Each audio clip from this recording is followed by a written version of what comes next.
সকাল 10টা বাজে গেছে, এখনো তুই রান্না বাড়া করাস নাই। আমি কি না খেয়ে বেরোয় যাবো? ঘরে তো চাল ডাল কিছুই নেই, কি রান্না করব আমি? চাল ডাল কিছুই নাই?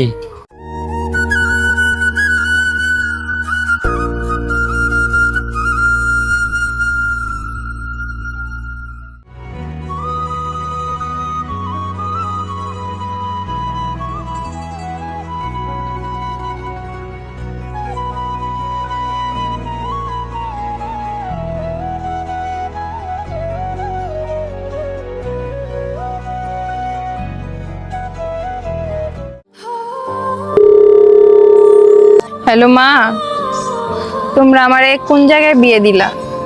এই পোলা তো সকাল বিকাল আমারে বকাঝকা করে, গায়ে পর্যন্ত হাত তোলে। কি কস মা?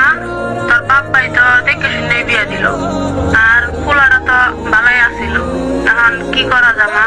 তোমরা আর কি করবা? এমন জায়গায় আমার বিয়ে দিছো, আমার পুরো জীবনটাই নষ্ট করে দিছো। না রে মা, এভাবে কথা কইস না।